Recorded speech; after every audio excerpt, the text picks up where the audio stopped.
My house burned down about 6 months ago. My house caught fire. I lost everything I owned. And like a couple days before Thanksgiving, had an opportunity to grab a building. I knew nothing about, boxing or anything in that space. Went in there and the building was like horrible, man. It was almost condemned.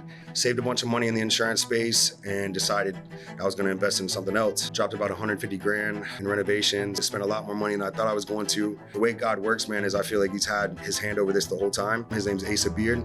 He's one of the top coaches in the world. That's what kind of separates my gym from everybody else. Now we're one of the top gyms in the nation. Guy that just fought Canelo, Edgar Berlanga, has been in there. Rampage Jackson in the gym before. It was pretty cool. They filmed a Netflix show in the gym. A boxing gym isn't something that typically is profitable, but me being business minded, I'm like, I know I can do it. I knew I had to do something to stand out, change the game, and it comes down to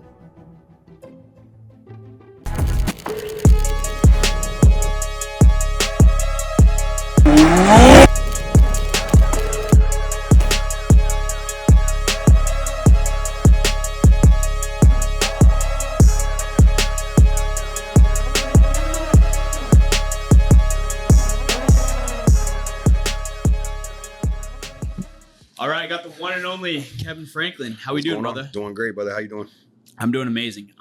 Glad to have you on the podcast. Sir. I'm excited to dive into it because it's actually, I didn't know, we both started in insurance the same year, 2019. Yeah. So that was a great year. So I'm excited to dive into your story, but you got into insurance, you made your money, now you're branching off, you're starting a few other businesses. Your most recent endeavor, which is going really well, Franklin Gym, which I'm excited to hear your story and your thought process on how you opened that. Yeah. But dude, talk to us about that. So I started out boxing. I'd say right during COVID, I got into boxing. So story about, why I love boxing. My dad, I grew up around my father. He ended up going to prison when I was young, like around 10 years old. So he was a boxer, professional boxer. And, I got into it. And then when he went to prison, I stopped. Got into wrestling. I wrestled at one of the top team in the nation. We were number 2. And then from there, I got into boxing during COVID. It was just always something that, I thought was really cool, and it just always sparked my interest. Got into it, and I just took off pretty fast. Started taking amateur fights, and then I ended up getting connected with a pro coach at Pro Box. It's like a $100 million organization. So went there, started boxing, started really dominating in the industry. And then had an opportunity to grab a building. I knew nothing about, boxing or anything in that space. And old Italian guy that I know, his name's John Riles, owns a ton of real estate. And he's like, look, Kevin, I think you could really, turn this building into a gym. Went in there and the building was like horrible, man. It was almost condemned. Knew nothing about, renovations or anything like that. Saved a bunch of money in the insurance space and decided I was going to invest in something else. So dropped about 150 grand in renovations. And what year was this? 2022 or 2023. Okay. And then got into the renovation aspect of it. Spent a lot more money than I thought I was going to. The way God works, man, is I feel like he's had his hand over this the whole time. Met some really good coaches in the industry, some great people. Boxing's so universal. I thought it was something I could use to network and really branch out, tap into people in the insurance space, recruit, do things like that. Because if you're a boxer, typically you're young, you're hungry, you have great work ethic. So, yeah. Just in my head, I'm like, I could recruit a lot of people in this industry and just, find some solid people. Same mentality applies. Yeah, exactly. So you work hard, it usually translates in anything that you do. But, story goes on. One of the coaches, I went to spar at Pro Box one day, and it's one of the top, boxing facilities in the nation. And I go there and I'm about to spar this guy from like Venezuela. He doesn't even speak English. And he's over there hitting the bag, getting ready. He's a grown man. I'm like, damn, like this guy's got a bunch of fights. And I asked the coach, the guy that actually works with me now, I asked him, I said, hey man, how hard are we about to go? Because when you're sparring, you either go, 50% or you go 100%. He's like, look, this motherfucker is trying to knock you out. If you don't knock him out, you have no business being here. You know what I'm saying? I'm like, oh shit. So I put on my headphones. I'm like, I'm locking in right now. So we ended up sparring. Hardest sparring I ever did, man. It was dope. I ended up dropping him like 3 times. The head coach comes over. He's like, bro, you're more than welcome here anytime you want. So I started training there and, took my career to the next level with that, and then had the opportunity to open up the gym. And then one of the coaches from there actually got let go. And the way God works, I ended up getting him in my gym. His name's Asa Beard. He's one of the top coaches in the world. So that's what kind of separates my gym from everybody else. We have some of the top coaches, recruited some of the top fighters in the world, and now we're one of the top gyms in the nation, at Franklin Gym. Who are some of the top guys you've trained from your gym? So we've had a lot of people in the gym, man. Guy that just fought Canelo, Edgar Berlanga, has been in there. We've had, right now we got some of the top amateurs that I turned pro. Angel Hernandez, Angelo Hernandez are two brothers. They're raw, bro. They're going to be world champions. We had a couple fighters that did MMA, came in the gym. I had Rampage Jackson in the gym before. It was pretty cool. They filmed the Netflix show in the gym. Nice. Our facility, if you guys ever check it out, we have some art in the gym. My buddy Rojo, the artist, he did all the art. We got like almost 50 grand art in the gym. Dude, you guys decked it out. You guys designed it sick. It's a dope atmosphere. It's really cool, man. That's what kind of separates us from everybody else.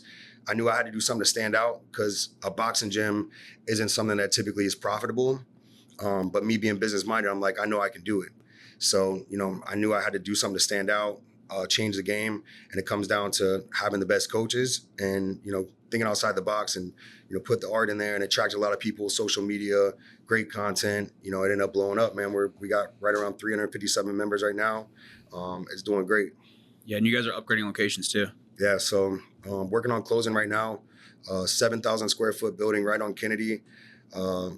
It's going to be a dope spot. We're not just going to do boxing. We're going to have, boxing will be the main attraction, but we're going to kind of emulate what Boxer Gym in Miami has going on. It's a good buddy of mine, Mateo. He owns that gym. I got another story to tell you about that. But I started working with him recent, and he showed me how to rebrand, showed me how to really think outside the box, think bigger than just boxing. That's a cool story how you guys met. Yeah, so. I wouldn't mind sharing that.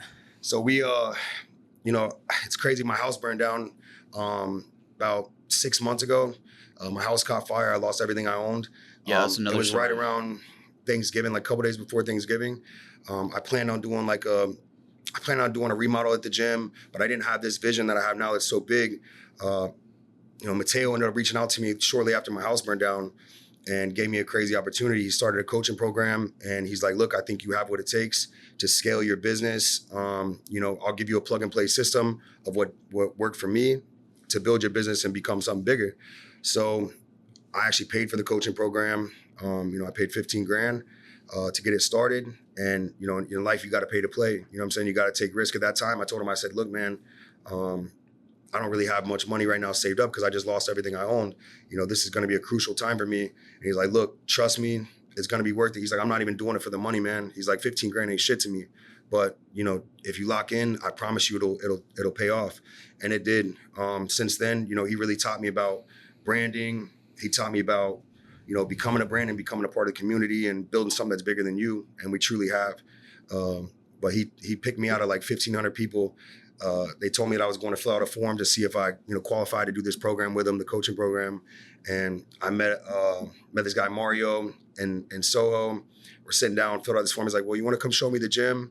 We'll look at the gym and, tell me anything. We'll get it on camera and we'll send it back to Mateo and see if, if he wants to take this on. So I walk through the gym. I get there. There's a guy wearing a hoodie. He's in there killing it, hitting the bag, going really hard. But I couldn't see who it was. I thought it was one of my fighters. I'm like, damn, this guy's screaming in there. He's going hard. And I'm focusing on the video. I tell the guy, I was like, yeah, I want to show Mateo this. And he's like, why don't you just turn around and tell him yourself? Turned around, boom, Mateo's in the ring. He's like, what's up? I'm like, oh, shit. So that was really cool, man. Just seeing somebody on that caliber. Like, Mateo's doing $4 million a month in revenue.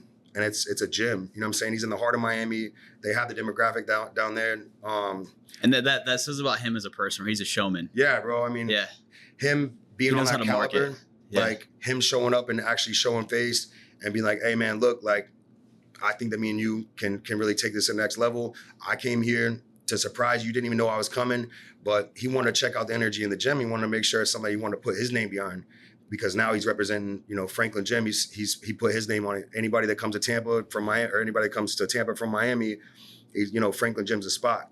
So he wanted to make sure that if he invested time into me, it was going to become, it was going to be a good business transaction for him. One thing I've always wondered, 'cause the boxer gym in Miami is sick. One thing I've always wondered is what kind of deal does he have to always have a supercar parked right in the front where you walk in? So I actually met the guy. It's crazy how life works. Went to Miami to see. I onboarded an agency down south, like a 25 agents down south, and I popped over to Boxer to see his gym and see how he operated, so I could set goals for myself. Kind of, take a couple pages out of his book. But I always see the Lamborghini, I see the Ferrari, I see everything parked in there. It's like It's always a different car too. Yeah, it's always a different car. Yeah. So I'm like, man, this is dope. You know what I'm saying? It catches people's attention. But a guy that I follow, Highline Autosports, on Instagram, it's a Cuban dude. He's super cool. He ended up being there that day that I went there. And I was like, oh shit, I follow you on Instagram. What's up? We ended up getting some content, getting some pictures and stuff together. But he's a buddy of Mateo's, and they just showcase cars there. You know what I mean? He pulls cars in and they're for sale. So people see him. It's just putting more eyes on the car, just a business transaction to get people's attention. But it's a great idea. Yeah, that's a win-win. That's a cool way to market. I like that. Yeah, it's pretty dope. Dude, I still got to come through for your gym to get a workout in. I actually just gifted him a pair of gloves. Yes, you did. So now you got to come through. Yes, you got to come break those in. Definitely. Yeah, man, we got a very unique program. Our coaches are the best of the best. So when you come in, you already got the fundamentals. You've been working on it. Now you'll see a next level, a caliber of a person you can become, man. Boxing, it humbles anybody. Like Mike Tyson said, you got to plan until you get hit. When you get hit, sometimes it really wakes you up. You're like, oh shit, I'm alive. I can get hurt. You know what I'm saying? This is real. But if you train hard and, you dedicate yourself to something, you get better just like anything else in business or, anything in life. If you put the work in, you'll see the results. Sometimes I'll just be talking to somebody in public and I'll look at them and I'll think, you've never been punched in the face before. Yeah. And you kind of want to punch him in the face. Yeah. But yeah, man, you got to. You can tell. Yeah. You can tell a little bit. But boxing, man, it's humbled me so much. Funny story, bro. When I got into boxing, a guy named Mark Reyes Jr., I'm like, I got in this space. I'm like, I got to meet the best boxer around. Yeah. I got to, I want to train with the best to be the best. And I got what I asked for. I met this guy, me and him got close. And one day we're sparring. I was talking shit to him. And he's 14-0 undefeated. And he's a little bit smaller than me. I was like 185, 190 pounds at the time. And this dude's like 145 pounds. We get in the ring and we're sparring. I started hitting him a little too hard. Like we're just supposed to be going like half speed. And I hit hard naturally. So I hit him hard, cracked him. And he's like, what are you doing? I'm like, what's up, bro? You can't take it? So he's like, all right, I got you. Boom, hits me in my stomach. I drop down as soon as I'm going down. He hits me in the left hook in the nose. Wow, busted my nose. Start bleeding everywhere. I'm on the ground. Like he's walking me through it. I can't breathe for like a minute straight. I'm like, bro, what the fuck am I doing? Like, why am I boxing right now? This ain't the sport for me. But then, you got my breath back. It humbled me. I'm like, damn, like I got back in the ring and I sparred him again. You know what I'm saying? It's about life. You get knocked down, but you got to get back up. But it's a humbling experience, man, getting somebody that's been doing it since they were young. There's levels to anything that you do, especially in boxing. Yeah. Yeah. Man, that's the truth. And it's just for me, because I just got into it. So by no means do I come off across as an expert, but I'm really excited to progress with it and get better. Still haven't sparred either. But dude, it's just when you're hitting the bag and you're going hard, it's therapy. It is, man. Yeah, like the other day I trained, I actually went into my gym by myself. I haven't been in there by myself since the grand opening. It was like a Sunday, got out of church, had just a lot on my mind. I'm like, look, I'm gonna go in there and just therapy. Went in there and hit the bag and I'm just like reflecting. I'm like, damn, I really built this. You know what I mean? Like go in there and I'm hitting the bag and I'm in my own gym. Yeah. Just reflecting about everything I've been through, house burned down, just did the remodel, just had the mayor at the gym. You know what I'm saying? Like had some of the biggest names in boxing at the gym. It's cool to see if you put your mind to something, you put your faith in God and you trust the process, anything can happen, man. Anything's possible. What have you learned throughout the process? So, because not only growing up with your, not having a father figure at home, going through some adversity, house burning down, with all the adversity you've been through, what's the biggest lesson you've learned? So, when I found God, that was the biggest thing for me. I put him first and everything else follows. What I've learned, man, is mentality is everything. My brother, my family members, like they're either dead or in prison. And I've seen them make mistakes. Stand a little closer to the mic too. Oh, sorry. No, you're good. But I've seen them make mistakes and, it just comes down to, they don't want to put the work in, man. They want to make excuses. If you do something in life and you have a vision and you believe in yourself, anything's possible. I had that house fire, my house burned down. I lost everything I owned. My dog died. I had to make a decision. I'm either going to let it make me or break me or make me. And, I made a decision that I was going to invest the last little bit of money that I had, saved up into the gym, do a rebrand, rebrand grand opening. And through that process, bro, like where I'm at now, my gym's doing crazy numbers. We're getting like 15 to 25 signups a week. Just putting my trust in God and staying disciplined and keeping a positive mentality, you can accomplish anything. That's the truth. Because everybody's been through their own trials and tribulations, their own level of adversity. But what I've learned is spend no time feeling sorry for yourself. Yeah. Spend no time feeling sorry for yourself. Instead, put all of that aggression and energy into personally developing. Because the moment that you start feeling sorry for yourself is the moment that you've lost. I agree with that. Me, for myself, mom died when I was 14, got kicked out of my house at 17, got disowned from my family for a period of time. We're on good terms now, but going through those seasons and what I learned is just like, dude, I had a lot of anger that I had to work through, and that can either be very detrimental and can be negative and bring you to a very dark place, or you can use that to become somebody of value. Like we're on Thursday, I'm flying into Mexico, and we're really involved in a few orphanages. We're involved with 3 orphanages down in Guadalajara, Mexico, and dude, it's just, have you been on a missions trip? So I haven't been on a missions trip. Some I want to do soon, but a couple of my buddies have, and it's something I definitely want to do. Yeah. If you ever want to join us, we'd love to have you. But, yeah, I will for sure. Dude, it's the first time I went, and I don't cry a lot. I hardly ever cry. Yeah. The only time I cry is when Claudia cries, my wife, and when I went there, and it was just because when I'm really good friends with Pastor Sammy, so he's the guy that runs it, and he's got a cool story where he came to America. Grew up in Mexico, came to America, got into door-to-door sales, started killing it. Originally came up for college, got into door-to-door sales, started making 6 figures a year. He's like, dude, I never thought I'd be making 6 figures. He's like, I'm living this great life, like super thankful, happy guy. Amazing. Living life. And then God calls him back down to Mexico to start a church. He's like, God, like, are you sure? I think you might be mistaken. Like I'm able to, I'm sending all this money back home, and I'm making I can make a way bigger impact sending money than going there. But God's like, God called him there. So he went back down to Mexico, and him and his wife, they lived in this little, basically shack studio apartment with no running water, no AC, no heat. And they were just out knocking doors, building the church. And one day he had no intention of starting an orphanage, but this little girl, she's 12 years old, and really, really sad. Her stepdad was actually sexually abusing her, and she got kicked out. And she goes and she said, hey, do you have anywhere for me to stay? This is what's happening. He's like, well, you can sleep on the floor with us. We really don't have a spot for you. And then funny enough, Gabe Erickson, he's one of the owners of Pinnacle, of our company. Yeah. Gabe calls him. He said, hey, I don't know why, but God put it on my heart to call you. Did you ever think about starting an orphanage? He's like, well, no, but this is what happened today. And so from there, that led him to, he started an orphanage, and now they've got 3 buildings. So we got 2 buildings for the girls, 1 building for the boys. And the first time we flew down there, we flew in, he's just sharing like these really sad stories about physical abuse or sexual abuse and all these different things, and these kids going through all this adversity. And it was a 45-minute drive to the first orphanage. So I don't know what to expect. I've never met these kids before. And we show up, and the amount of happiness and joy that these kids had, dude, it just hit me like a bag of rocks. I was like, if these kids can be this joyful with everything they've been through, I have absolutely nothing to be ungrateful for. Yeah, that's real. Yeah. It goes back to what you said. I mean, it all comes down to, you don't make excuses. What humbled me was my father was he was a foster kid growing up. Majority of his life, his dad was super abusive, made him sell drugs at a young age, and he became a product of his environment. But when my dad got out of prison, when I was 21 years old, he did 8 years straight. And, at points, I hated my father. He was abusive. He beat the shit out of me, beat the shit out of my mom. I hated him for a very long time, but I had that hate in my heart, and I had to realize that I had to let it go. Because that hate, it'll drag you down. Yeah. So at a point, I started to learn all this stuff, just living life, healing things. I made the decision that I was going to reach out to my father.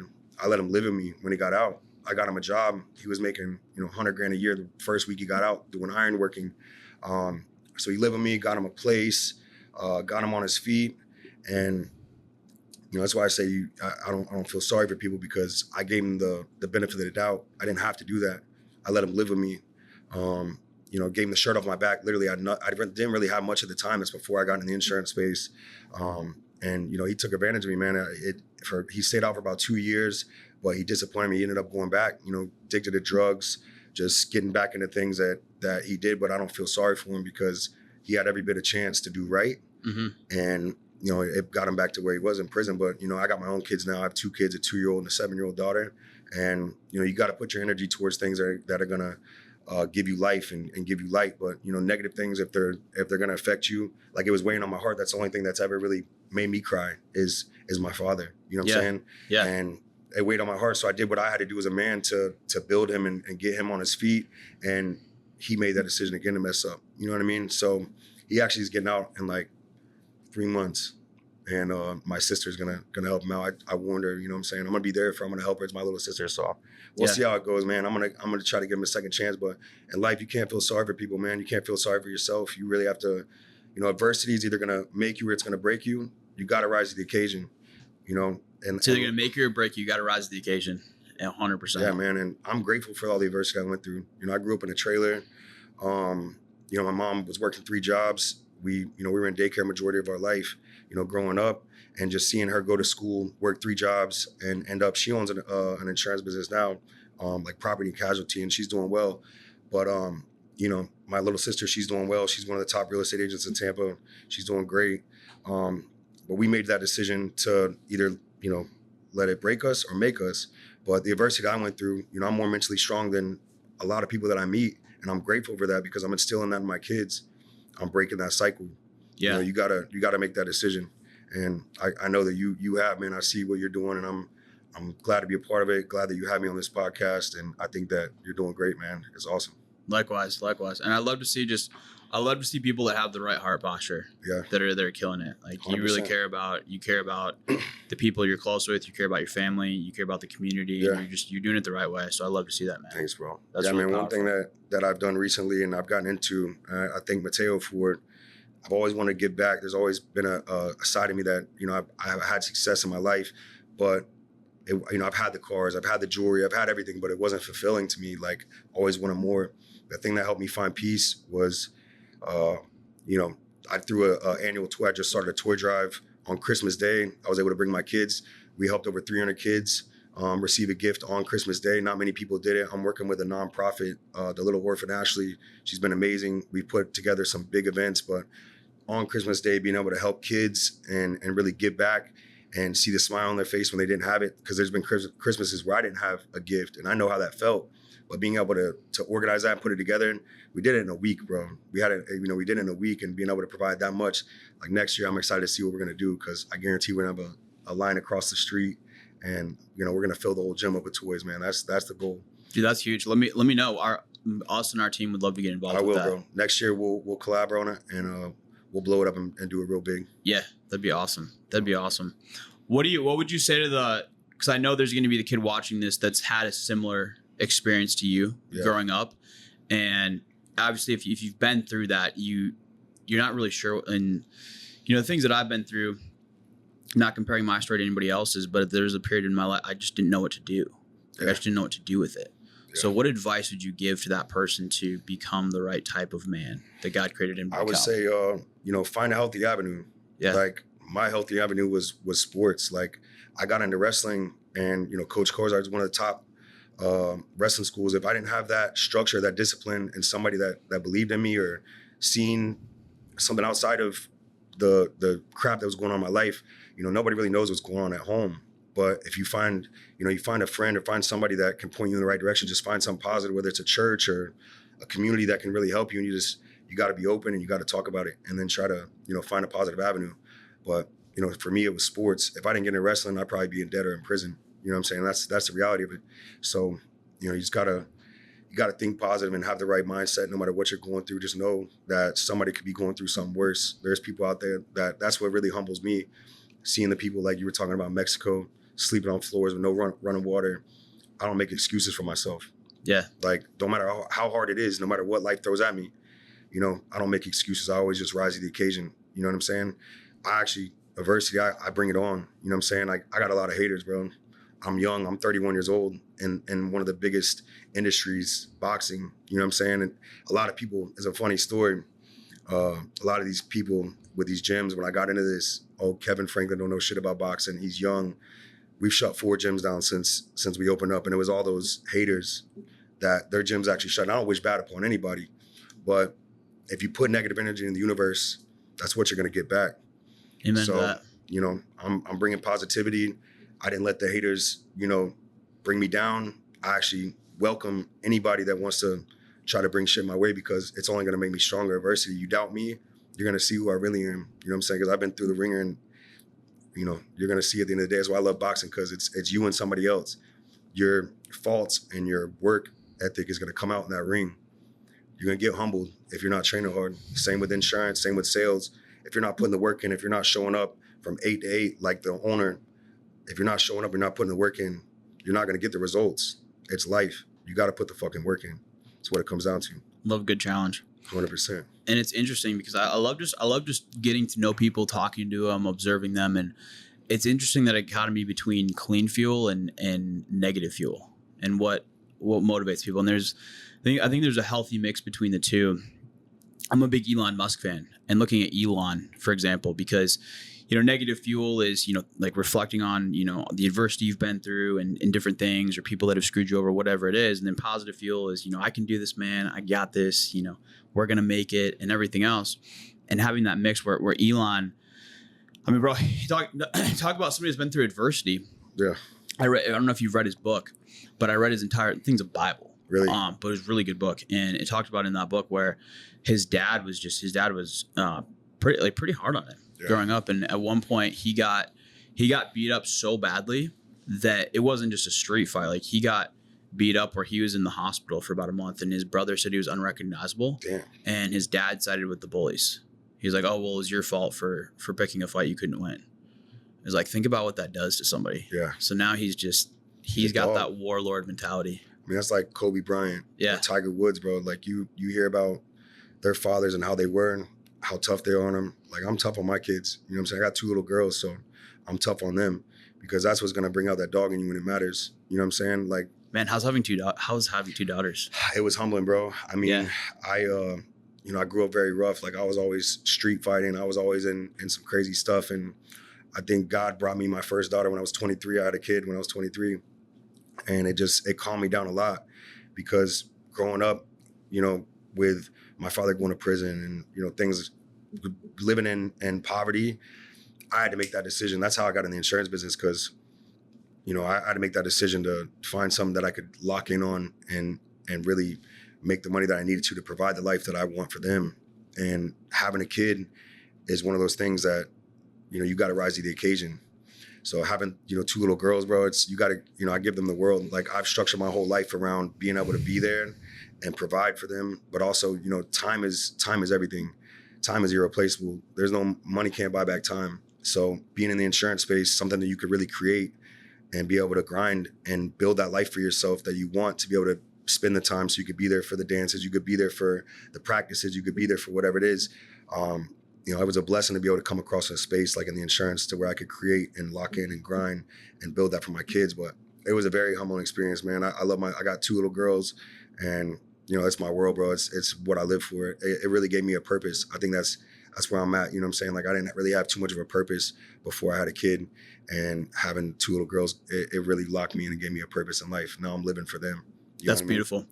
It's that interesting dichotomy between you don't want your kids to go through the same adversity you went through, and you don't want them to go through hardship, but then also the adversity is what made you who you are. It's a fine line. You got to find that balance. Yeah. You know what I mean? Like, having little girls, like, when they complain about something, I tell them, look, this is what I went through when I was a kid.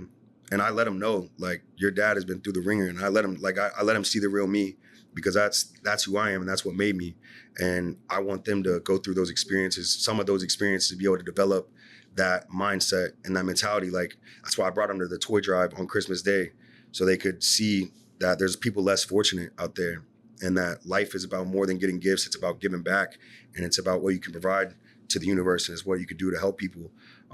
Me and you in the same space, in the insurance space, and we have a ton of agents under us and things that you're able to give people a place to build a life for themselves, a career that's really something they can take on and carry on to their kids and give people a good life. Yeah, build something they have ownership of. 100%. Create a legacy. I love it, dude. Well, we're out of time.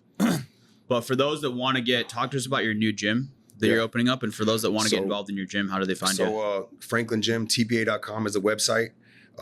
You can go to the website, you can book a free session, come try it out. You know, what separates us from everybody else, we have some of the top coaches in the world that run the gym. Very unique program.